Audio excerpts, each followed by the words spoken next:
Parce qu'aujourd'hui, on accorde beaucoup d'importance à vraiment des choses qui n'ont pas d'importance. Ouais. Et c'est dommage parce que il faut être en guerre avec une tierce personne ou une personne du même milieu que toi pour comprendre que le milieu même là, il est à gauche. Parce qu'il y a des partis pris qui se créent, mais dans le dos, quoi. C'est-à-dire que, ah, je t'avais dit non, lui là, il est pas bon. Lui là, tu as vu. Hey, il t'a dit non, hey.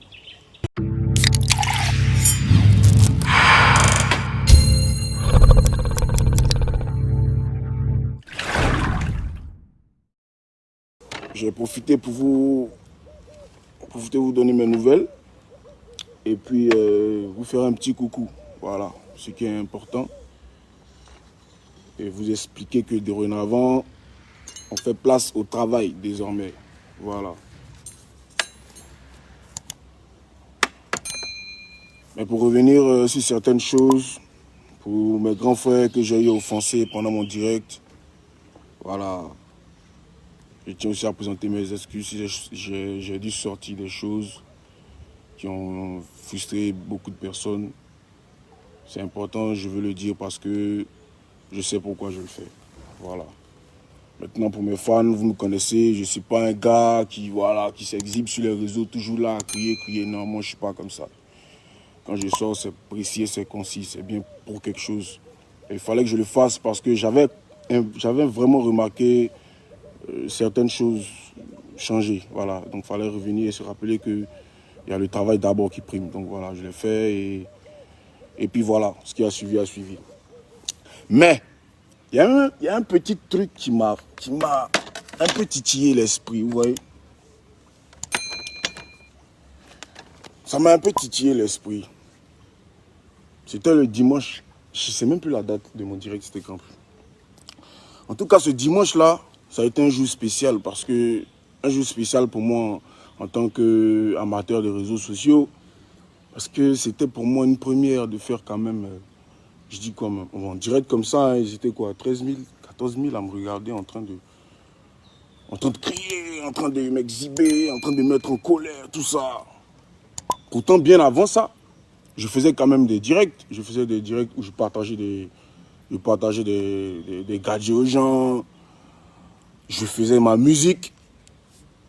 Je chantais. Je faisais intervenir même d'autres artistes. Et tout ça pour essayer de gagner des gens. Et à travers ça, je passais quand même des messages de sensibilisation et autres. Je me suis donné vraiment beaucoup de mal pour faire ce genre de choses-là. Une manière, pour moi, je n'étais pas subventionné par qui que ce soit. Une manière pour moi voilà, d'apporter ma pierre à l'édifice, qui était le combat contre la pandémie. Je ne vais même pas dire son nom parce qu'elle a gâté tellement de choses. Donc voilà, cette pandémie-là qui a tout foiré. C'était ma manière à moi d'aider. Mais bon, malheureusement, il n'y avait pas quand même beaucoup de personnes. Hein. Pourtant, quand même, je prévenais que j'allais être là le dimanche pour faire du live, pour partager telle chose, pour faire de bonnes actions et tout, pour sensibiliser tout ça. Donc, il fallait venir regarder, il fallait partager le direct. J'étais là, il y avait quand même 5 000, 4 000 personnes. Et pendant que je m'y mettais à fond, c'est-à-dire que quand les choses ont commencé, c'était un truc comme ça, là, va vite. Mais pendant que je m'y mettais à fond, les abonnés diminuaient en fait. Et je me disais, mais attends, chaque dimanche, j'essaie d'améliorer les choses pour que les gens ils voient qu'on est en train de travailler et tout, pour que les choses aillent bien et tout. Et pendant ce temps-là, les abonnés diminuent, hein, en fait. Je dis, ah, d'accord. Ah, bah, ils sont pas intéressés. Et ça m'a vraiment paru bizarre. Pour un direct que j'avais pas prévenu quelqu'un, parce que c'est vrai quand même que tous les gens attendaient que je réagisse, mais j'avais prévenu personne. Personne ne sait que tout le monde sait que je suis pas un gars à direct, je suis pas un gars à venir m'exhiber sur les réseaux. Grande était ma surprise quand j'ai vu en moins d'une heure, non même pas une heure, en moins de 10 minutes, j'étais déjà quoi, 800 personnes à me regarder. 1000, 2000, 3000, 4000, 5000. En moins de 20 minutes. Pof, c'est monté à 14 000. Je dis waouh. bah, ils ont quand même des intérêts pour certaines choses quand même, il faut dire. Alors je me suis assis et après mon direct, je suis allé un peu sur mon Facebook, dans mes statistiques, et j'ai remarqué que depuis le moment où on avait commencé à me clasher, j'avais reçu une forte audience. C'est-à-dire que une audience vraiment qui allait me permettre de faire des directs pour me faire voir partout dans le monde. D'accord, mais comment? Par des clashs. Donc je me suis dit, ouais, on a vraiment manqué l'essentiel. Ouais, on a manqué l'essentiel.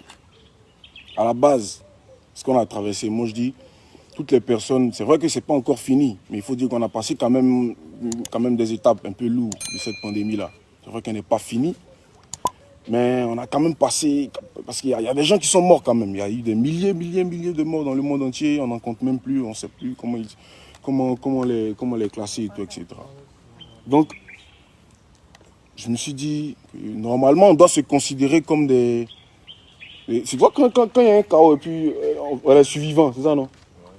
Voilà. Normalement, on doit se considérer comme des survivants. Et à travers ça, prendre conscience. Là, je parle de la jeunesse africaine en général. De toute la jeunesse africaine. Parce que oui, on a manqué l'essentiel. Parce qu'aujourd'hui, on accorde beaucoup d'importance à vraiment des choses qui n'ont pas d'importance. Ouais. Et c'est dommage parce que il faut être en guerre avec une tierce personne ou une personne du même milieu que toi pour comprendre que le milieu même là, il est à gauche. Parce qu'il y a des partis pris qui se créent, mais dans le dos, quoi. C'est-à-dire que, ah, je t'avais dit non, lui là, il est pas bon. Lui là, tu as vu. Hey, il t'a dit non, hey. Attends. Mais faut pas qu'on voit les choses comme ça. Hey, pourquoi on s'assied pas un instant pour réfléchir un peu à ce qu'on a traversé il n'y a même pas 2 mois encore. Hein. C'est-à-dire qu'ils ont levé le coup de feu il n'y a même pas... Quoi, il n'y a pas une semaine, ils ont levé le coup de feu. C'est maintenant même on rentre dans la une semaine. On compte déjà des morts. On voit des accidents. Les jeunes s'adonnent à beaucoup de choses. Beaucoup de choses restent impunies. Les buzz prennent de l'ampleur. Les médias qui amplifient les buzz. Au jour d'aujourd'hui, là, je suis en train de parler, ça fait quoi? Quelques minutes maintenant. Hein. Ils ont compris le sujet, là. Ils étaient déjà à 2200, ils étaient en train de monter. Beaucoup ont compris le sujet, ils ont commencé à régresser. Juste parce que le gars, il va venir, il va dire quoi? Lui, il va dire quoi qu'on ne connaît pas. Oui, en fait, c'est ça le truc. On connaît, on sait, on connaît la réalité. Dieu nous a montré tout. Il nous a montré le bien et le mal. C'est nous, on a dit, on a une tête dans le bien, on dit, bon, on est dans le bien, et si on goûte un peu le mal, puis voilà, on arrive vers le mal. Au jour d'aujourd'hui, on voit ce qui nous arrive. Mais c'est pour dire que celui qui connaît la vérité et qui va à l'encontre de la vérité, il est jugé 2 fois plus sévèrement par qui de droit. Donc, comprenez que on est en train de passer à côté. On est en ce moment-là, considérons-nous comme des survivants. On vient de peut-être passer un chaos, mais là, mais rien n'est fini. Mais rien n'est fini. Chaque jour, on voit à la télé, si on veut s'en tenir aux médias, les morts augmentent. Les morts augmentent de jour en jour. Il y a des guéris, comment on ne sait pas, mais les morts augmentent. Mais attendez,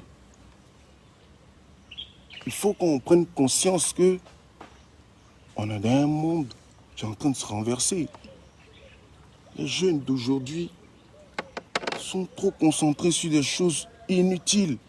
Et moi, je demande pardon à toutes les personnes que j'ai offensées pendant mes directs. En tout cas, pas mes directs, parce que je ne suis pas un gars direct. Pendant mon direct, où je suis sorti pour crier mon ras-le-bol, parce que mine de rien, je suis pas une tapette aussi, hein, un peu quand même. Voilà. J'ai accepté certaines choses, c'était par rapport. Mais bon, après, il fallait dire aux gens que faut pas qu'ils me mâchent dessus. Parce que voilà. Mais ça ne veut pas dire que les gens vont m'appeler, les médias qui ne m'ont jamais appelé. Attends, il y a des gens même qui ne m'ont jamais appelé pour me faire asseoir. À moins que moi-même, je vais vers eux pour leur demander audience. M'appeler pour me recevoir. Pour me dire, ouais, que faut venir tout déballer, faut venir faire ci, faut venir faire ça. Mais attends, on va où? On va où? On va où? Franchement, il y a beaucoup de choses qu'on est en train de rater, vous voyez.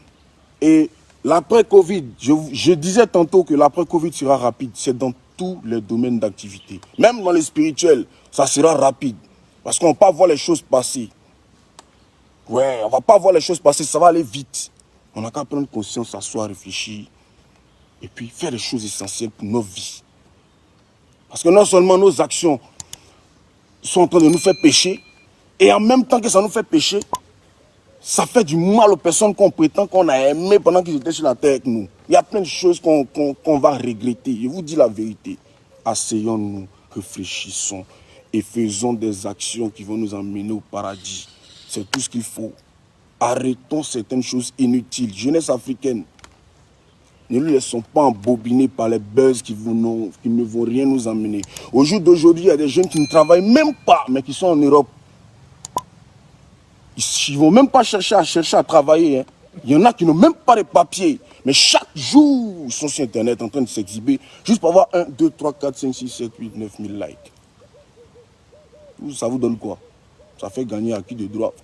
Qui a déjà eu 100 000 j'aime sur Facebook et puis on lui a donné là? Qui? Mais dès qu'il y a un buzz, on cherche à voir la suite du buzz. Médias ivoiriens. Je tiens à dire à tous les médias de Côte d'Ivoire.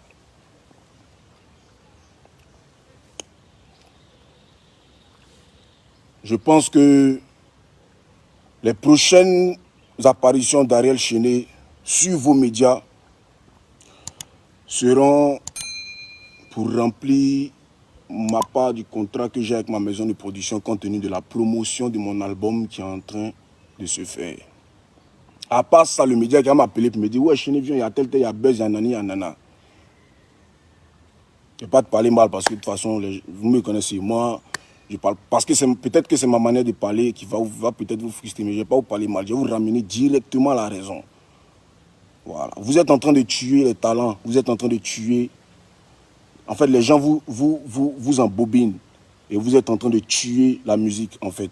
Parce que vous accordez beaucoup d'importance au buzz, au palabre, plus qu'au travail qu'on fait. Et c'est dangereux. Parce qu'on parle d'artistes, on vit de quoi? De la musique, pas des buzz, pas des clashs. Moi, je vois des jeunes artistes qui font des lives souvent je vois des pages comme Musicos, une page, par exemple, qui parle de tous les musiciens de Côte d'Ivoire. Les musiciens, ceux qui font la musique en live. Voilà. Moi, j'ai jamais vu un média parler d'eux. Pourtant, ils font des festivals, ils font plein de trucs. Hein? Mais, c'est méchant. Je dis bien, je répète, c'est méchant de votre part. Vous êtes responsable de beaucoup de litiges entre les artistes. Vous êtes responsable de beaucoup de querelles dans le showbiz. Il faut faire attention. Il faut vous ressaisir. En tout cas, moi, pour ma part, le jour que vous me voyez sur votre plateau, posez-moi des questions qui vont me faire du bien pour ma carrière musicale. Même si vous voulez me faire des critiques, vous êtes libre. Vous êtes libre. Mais que ce soit des critiques objectives. Sinon, c'est une critique, non? Objective. Parce que, quand vous voulez rentrer dans des choses personnelles, sachez bien qu'il y a des causes et des répercussions. Mais ce n'est pas des causes et des répercussions qui vont venir sur vous directement, mais ça a des répercussions sur le showbiz en général. Vous comprenez? Donc je vous en prie, on a beaucoup de choses à faire.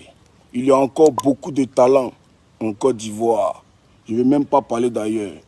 Parce qu'avant qu'on envie les artistes d'autres pays, on n'a qu'à nous régler d'abord nous-mêmes entre nous. C'est très important. À commencer par les médias. Essayez un tant soit peu de vous pencher sur les jeunes talents. Essayez un tant soit peu de vous pencher sur comment les talents là évoluent. Essayez un tant soit peu de vous pencher sur les majors qui viennent signer les enfants ici, les jeunes talents qu'on connaît ici et on ne voit pas les suites. Essayez un tant soit peu de vous pencher sur comment les artistes de Côte d'Ivoire, ils évoluent. Essayez un tant soit peu de vous pencher sur comment les artistes de Côte d'Ivoire ont vécu le Covid. C'est de ça qu'il s'agit. C'est pas de venir chercher à publier, partager les vidéos des gens. C'est méchant, franchement, c'est méchant. En tout cas, moi, Ariel Chéné, vous n'allez plus jamais me voir dans ce genre de bassesse inutile pour ma carrière. Parce que je vois vraiment très loin. Même pas seulement pour la musique de mon pays. C'est une bataille pour la musique africaine, mais francophone. Parce qu'africains, anglophones, ils sont déjà très loin de nous. Par rapport à notre système de départ. Donc, la bataille là, elle est trop grande, elle est trop longue. C'est mieux de se concentrer sur l'essence. On est en train de perdre du temps. On est en train de perdre du temps. Le temps ne nous appartient plus. C'est déjà mort. Allons chap. On va évoluer. Le moment va venir où ceux qui sont en haut là-bas vont se retenir vers nous. Mais comment on va pouvoir encaisser les choses? Comment on va pouvoir gérer toutes les choses qu'on va avoir dans nos mains? On prône aujourd'hui la liberté, on prône l'indépendance. Et si on était vraiment et réellement indépendant, si on avait toutes les commandes en main, comment gérer les choses? Vous êtes sûr que si nous, Africains, on était dans les pays froids, et puis c'était là-bas qu'on dit il y a tel mort, il y a tel mort, vous êtes sûr qu'on allait pouvoir survivre? Vous êtes sûr qu'on allait pouvoir survivre? Arrêtons. Arrêtons. Moi, je voulais juste vous faire passer ce message. Et puis vous dire que je vous aime. Mes fans, je vous aime tellement que... J'avais prévu vous donner un petit son là pour mes 2 millions d'abonnés de mon Instagram. Mais l'amour, c'est l'amour. Et l'amour, c'est l'amour. Donc, pour la fête de Ramadan, je vais profiter pour dire bonne fête à tous mes fans musulmans, comme pas musulmans, qui fêtent la fête de Ramadan. Parce qu'une fête, c'est une fête. Chez nous, la Bible dit, fêtez avec ceux qui fêtent, pleurer avec ceux qui pleurent. Aujourd'hui, c'est la fête. Depuis hier, c'est la fête, on va dire. Et il faut dire que, avant tout, d'abord, il faut présenter les condoléances à toutes les familles qui ont perdu des gens, qui ont perdu des êtres vraiment chers. Franchement, dans ces moments-là, on a besoin de prendre conscience. Non, je vous dis la vérité. Les gars, on a besoin de prendre conscience. Toutes mes condoléances à toutes les familles pleurées en ce moment de fête. Toutes les condoléances à toutes les familles pleurées en ce moment de fête. Pendant que d'autres fêtent, d'autres pleurent. Et d'autres pleurent. Et comment ils pleurent? Ils pleurent qui? On ne pleure pas parce qu'il faut pleurer. On pleure des gens qu'on a perdus et qu'on a aimés sincèrement. J'ai une pensée très pieuse pour ces familles-là. Que Dieu vous fortifie, que Dieu vous accorde la consolation qui vient de lui, parce qu'il est le Dieu de la consolation. Pour tous mes frères qui sont partis, que leur âme repose en paix et que Dieu veille sur nous. Que Dieu veille sur nous. Jeunesse ivoirienne, ne nous laissons pas aller. C'est vrai, il y a eu le Covid, on était confinés, plein de choses se sont arrêtées. On n'était pas préparé à ça, ça s'est arrêté un coup. Il y a plein qui vivaient de la nuit, il y a plein qui vivaient de beaucoup de choses. Il y a faux, on a compris et on comprend. Déjà qu'on a eu le souffle de vie, on a traversé tout ça. Vous avez vu combien de temps vous n'avez pas bara. Vous avez vu combien de temps vous n'avez pas bara. Mais vous êtes resté en vie, vous avez pu manger quand même. Vous êtes resté en vie, vous vivez, vous respirez. Ça là déjà là, on n'a qu'à rien sans dire merci à Dieu. C'est le départ. Et puis après, maintenant, on n'a qu'à prendre conscience. On n'est pas obligé d'aller en temps, descendre à l'heure, non. C'est vrai, on était bloqué, mais c'est pas pour on est débloqué que ouais, on va s'exhiber partout, on va commencer à zen n'importe comment. Et on est encore au moment de crise, les gens ils meurent chaque jour. Dites-vous qu'à chaque fois que vous asseyez dans un couloir, vous allumez votre chicha ou bien vous décapsulez une bière quoi en pot, il y a un mort qui meurt du coronavirus. Il n'est pas dit que c'est vous qui le tuez, mais pensez ça en fait. Qu'il y a des gens qui meurent en fait encore et ça continue. Donc quand on fait les choses, on n'a qu'à réfléchir un peu. Voilà, on est jeune, beaucoup de choses nous ont permis. Ouais, moi, dans ma vie, j'ai eu aussi à faire des choses. Je suis passé par beaucoup de choses. Mais vous voyez, la vie d'un jeune, c'est pas facile. C'est pas facile. Et quand tu n'as pas la couverture, une bonne couverture spirituelle, c'est pas facile. Vous voyez, c'est pourquoi moi je vous dis, faisons attention à ce qu'on fait. Parce que tout nous est permis, on peut tout faire, mais tout nous est pas utile. Parce que ça peut nous emmener dans des problèmes. Ouais. Et dans quel genre de problème? Vous voyez. Perdre la vie, là. Perdre la vie, c'est pas seulement mourir. quand on dit perdu ma vie, mais on dit qu'il a foutu sa vie en l'air. C'est pas seulement mourir. Il y a beaucoup de choses. Donc faisons attention, c'est important. Pour mes fans qui sont en train de fêter la fête du Ramadan, je vous aime tous. Mais ce cadeau qui est donné ce soir, ce n'est pas un cadeau pour seulement les musulmans. Désolé. Parce qu'il n'y a pas que les musulmans parmi mes fans. Mais c'est une manière de vous dire que j'ai choisi ce moment-là pour vous donner le cadeau parce que c'est un moment où vous avez la fête. Chez nous, à Noël, la fête, normalement, quand tu finis de fêter, c'est le lendemain, le cadeau vient. Quand on fête le 24 et puis le 25, le Père Noël donne le cadeau. Donc, allez, considérez-moi comme votre Père Noël. Et le cadeau, il est là, il est prêt, il est là, il est présent, il est là en face de moi, il me regarde, je le regarde, j'ai juste qu'à appuyer. Et puis vous mettez zo. Voilà. J'espère que vous avez compris le message. J'espère que la musique va aller de l'avant. Hein. Partagez le direct. Pour ça seulement, voilà, partagez le direct. Je vais vous faire écouter le son. Et à 18h, le son il sera disponible. Coupé, décalé, toujours. Voilà. L'album est fini. Comme je vous ai dit, 15 morceaux, bien gros, bien calibrés, bien entutubés, et bien kumbalistiqués, pas t'amuser. C'est-à-dire que quand ça sort comme ça, chaque morceau que tu écoutes, tu vas chercher ma photo pour me regarder sur Internet.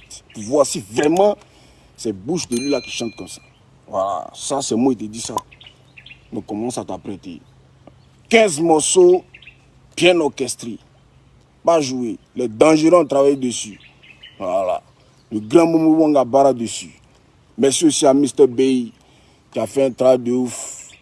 Merci aussi à Ariel Chené qui a travaillé aussi pour le Kumbala. C'est important. Il faut dire merci aux gens qui ont travaillé sur l'album. C'est important. Hein? Merci aussi au VP David Taïro. Voilà. Dangereux. Quand vous entendez le nom, quoi, je sais que ça sonne dans l'oreille des petits là. Quand il parle des petits là, il parle de. Attends, voilà. Merci. Il dit où? Bon, les fans. C'est pas un clash, hein. C'est pas un clash, c'est un règlement musical. Voilà, on appelez ça comment désormais. C'est un règlement musical. Partagez.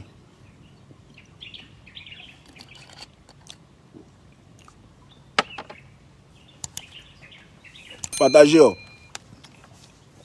Partagez puis entendre le règlement musical. Puis il y a trop de petits qui sautent 2 jours là, c'est pas bon. Alors, on est trop passé par les trucs, il faut passer par là d'abord. Vous êtes trop pressé pour arriver. Il y a quoi? Vous savez comment on a trimé pour arriver là? On va t'amuser ça. Il a dit, les petits de rap ivoire 2 jours, rap ivoire. C'est quoi qui est rap ivoire au fait? Ils ne comprennent pas. Ils veulent savoir. Rap ivoire là, c'est quoi? C'est un style de musique ou c'est un mouvement pour jouer dans le way? Si c'est un mouvement pour jouer dans le way, en tout cas ça joue dans le way. Mais arrivé à un moment donné, comprenez que concentrez-vous quand même quoi. Hein? Concentrez-vous, écrivez, conscientisez, je sais pas moi. Mais c'est pas, on va pas toujours rester dans les mêmes way là. Arrêtez un peu. Rap ivoire. Les fans dans tous les morceaux rap que vous allez entendre, c'est coupé décalé, c'est pas rap ivoire ici. Tout ce qui est